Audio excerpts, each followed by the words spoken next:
माझं नाव रोहित जांगडे आणि मी गोंदिया शहरात आहे आणि हे माझे सहपाठी कलाकार आहेत नितीन व्यास सर. आम्ही सोबतच ह्या वर्कशॉपमध्ये काम करीत असतो आणि मागील 6 वर्षापासून आमचा हा व्यवसाय सुरू आहे. आम्ही हॉबी आर्टिस्ट आहे आणि आमचा आर्ट इन्स्टिट्यूट आहे. मूर्तिकार म्हणजे आम्ही प्रॉपर मूर्तिकार नाही आहे, तर मूर्तिकला हे आमचं म्हणजे एक आवड होती. त्या आवडनुसार आम्ही याला म्हणजे व्यवसायामध्ये कन्वर्ट केलेलं आहे. दादा किती फीटाची मूर्ती आहे आपल्याकडे? सहसा आमच्याकडे 5 फुटापासून तर 12 फूट, 15 फूट, 17 फुटापर्यंत यावर्षी मूर्त्यांची रिक्वायरमेंट आलेली आहे. तर आम्ही यावर्षी 17 फूट म्हणजे तिरोडाचा राजा आणि आपला गोंदियाचा राजा आम्ही हा तयार केलेला आहे.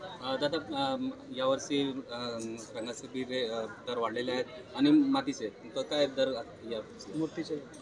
सहसा कसं होते की जसे जसे दिवस समोर येतात आपल्याला पुष्कळ साऱ्या वस्तूंचा सामना करावा लागतो. काही डिसएडव्हान्टेज असतात, काही पुष्कळ साऱ्या गोष्टी असतात. तसं तर कोविडनंतर महागाई आणि ह्या सगळ्या गोष्टींचा दर प्रत्येक वस्तूमध्ये वाढलेले आहेत. तर आम्हाला कलाकारांना मटेरियल, साहित्य ह्या सगळ्या वस्तू म्हणजे एक कमीत कमी दरामध्ये भेटाव्या यासाठी आम्ही प्रयास करीत असतो. पण महागाईमुळे आम्हाला पुष्कळ साऱ्या वस्तूचा त्रास जातो.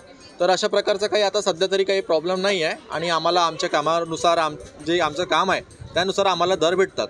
गणपती आपण कशा पद्धतीनं तयार करतो? गणपती आपल्याकडे इको फ्रेंडली पद्धतीने तयार होतो. सर्वात आधी आम्ही तनसचा एक आर्मेचर रेडी करतो आणि नॅचरल क्लेचा वापर करून संपूर्ण बॉडी करतो आणि कोणत्याही प्रकारचा POP किंवा असं पर्यावरणाला हानी न होणारा पदार्थ आम्ही गणपतीला यूज करतो. आणि कलर्स वगैरे सगळे तुम्ही बघत असाल तर सगळं नॅचरली आम्ही गणपतीला सुंदर सुबक आकार देण्याचं काम करीत असतो.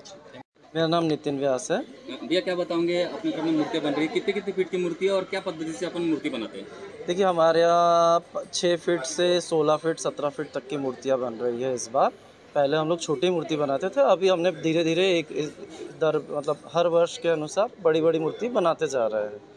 और पद्धति तो ऐसा है कि इको फ्रेंडली तरीका ही है, तनस, मट्टी, भूसा ये सब मिला के ही हमारी इको फ्रेंडली तरीके से मूर्ति बनाई जाती है। रेट बढ़ने की वजह से रंगों के और मिट्टी के, तो उसमें मूर्तियों के ऊपर भी फर्क पड़ा क्या? देखिए फ़र्क तो पड़ता है कि हमको भी रेट बढ़ाने पड़ते हैं मूर्ति के, तो वो फिर मंडल को भी बियर करना पड़ता है, तो उस हिसाब से पर हमें अपना मोल मिल जाता है।